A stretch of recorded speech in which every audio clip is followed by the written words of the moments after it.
Hello बच्चों, स्वागत है आपका हमारे चैनल लर्निंग रॉक्स पर। आज मैं आपके लिए लेकर आई हूँ आदर्श जीवन मूल्य प्रथमा कक्षा 6, 7 और 8 के लिए नैतिक शिक्षा की पुस्तक का अध्याय 16वां। अध्याय का नाम है कर्म ही पूजा है। इस वीडियो में हम इस पाठ के अभ्यास के प्रश्न उत्तर करेंगे और एमसीक्यूज करेंगे। अगर आप इस चैनल में नए हैं और अभी तक चैनल को सब्सक्राइब नहीं किया है तो प्लीज इस चैनल को सब्सक्राइब जरूर करें और बेल आइकन को जरूर दबाएं। मैंने चैनल की प्लेलिस्ट में सब्जेक्ट वाइज लिस्ट डाली हुई है। आप जिस भी सब्जेक्ट के लेसन को देखना चाहते हैं तो मेरे चैनल की प्लेलिस्ट में जाकर देख सकते हैं। चलिए पाठ की शुरुआत करते हैं। पाठ 16 कर्म ही पूजा के अभ्यास के सभी प्रश्नों के उत्तर। पहला, गीता के 18वें अध्याय में श्री कृष्ण ने क्या संदेश दिया है? इसका उत्तर है, गीता के 18वें अध्याय में भगवान श्री कृष्ण ने संदेश दिया है कि कर्म ही हमारी पूजा है। हम अपने अपने कर्म में तत्परता से लगकर जीवन में सफलता, सार्थकता, उच्चता एवं श्रेष्ठता को प्राप्त कर सकते हैं। इसके साथ साथ समस्त प्राणियों की उत्पत्ति करने वाले तथा जिससे यह संपूर्ण विश्व व्यापक है, उस परमात्मा की हम अपने अपने कर्मों द्वारा ही पूजा कर सकते हैं। अगला क्वेश्चन, गीता हमें कर्म के संबंध में क्या प्रेरणा देती है?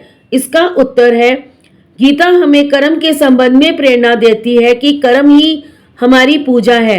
हम अपने कर्म को पूरी निष्ठा एवं तत्परता से करते हुए परमात्मा को प्राप्त करके अपने लक्ष्य तक पहुंच सकते हैं। इसलिए हमें ऐसा प्रयास करना चाहिए कि कर्म ही हमारी पूजा बन जाए। अगला प्रश्न, समस्त मनुष्य समुदाय किसके अनुसार आचरण करता है? इसका उत्तर है, समस्त मनुष्य समुदाय अपने आचरण के अनुसार कथनी और करनी में अंतर करता है। कर्म ही पूजा है। गीता का यह परम दिव्य संदेश विभिन्न कार्यालयों, विद्यालयों एवं अन्य सार्वजनिक प्रतिष्ठानों पर लिखा होता है, परंतु कोई भी इस लिखे हुए संदेश के अनुसार काम नहीं करता, जबकि आवश्यकता इस बात की है कि मनुष्य समुदाय इस संदेश को वास्तविक धरातल पर लाए। मानव समाज इस संदेश के अनुसार कर्म करे। अगला प्रश्न, कर्म ही पूजा है, इस संदर्भ में अपने विचार प्रकट करें। कर्म ही पूजा है, इस संदर्भ में मेरा विचार यह है कि कोई भी काम छोटा या बड़ा नहीं होता।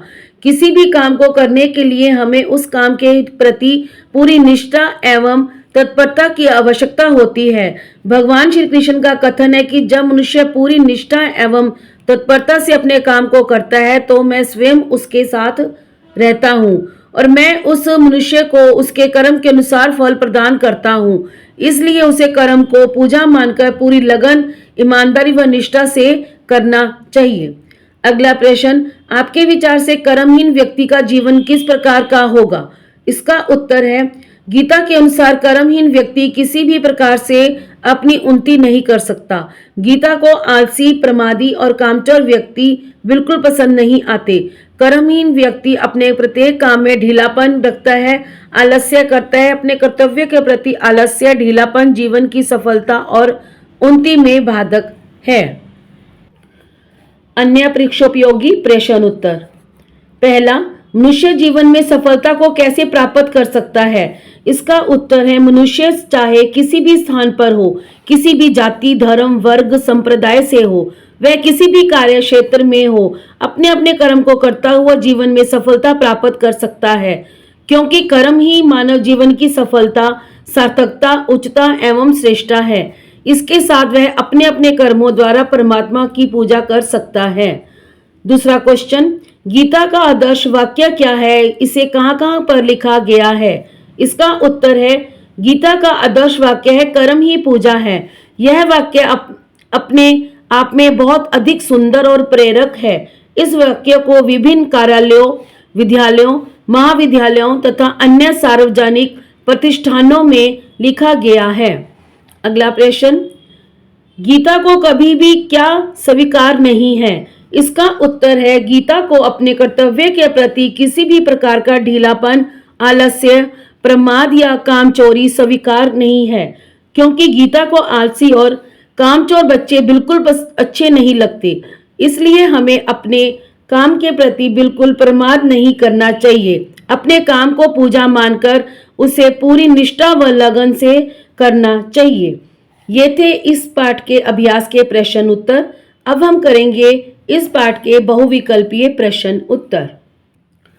बहुविकल्पीय प्रश्न उत्तर। पहला, गीता के 18वें अध्याय में कर्म को क्या माना गया है? क कर्तव्य, ख पूजा, ग धर्म, घ उन्नति। इसका उत्तर है ख पूजा। दूसरा, जब तप एवं पूजा पाठ के अतिरिक्त हम अन्य किसके द्वारा परमात्मा को प्राप्त कर सकते हैं? क स्नान करके, ख कर्म करके, ग पाठ करके, ग वंदना करके। इसका उत्तर है ख कर्म करके। तीसरा प्रश्न, विश्व के समस्त श्रेष्ठ चिंतकों ने किसका आदर किया है? क भारत का, ख धर्म का, ग गीता का, घ कर्म का। इसका उत्तर है ग गीता का। चौथा प्रश्न, पाठ के अनुसार आलसी और कामचोर बच्चे किसको अच्छे नहीं लगते? क माता को, ख अध्यापक को, ग पिता को, घ गीता को। इसका उत्तर है घ गीता को। पांचवा प्रश्न, गीता हमें क्या बनने की प्रेरणा देती है? क कर्तव्यनिष्ठ, ख कर्मनिष्ठ, ग एकनिष्ठ, घ धर्मनिष्ठ। इसका उत्तर है क कर्तव्यनिष्ठ। तो ये थे 16वें पाठ के अभ्यास के प्रश्न उत्तर। अब हम अगली वीडियो में करेंगे पाठ 17 के प्रश्न उत्तर। यदि ये वीडियो आपको अच्छी लगी हो तो वीडियो को लाइक करें, शेयर करें, सब्सक्राइब जरूर करें। धन्यवाद।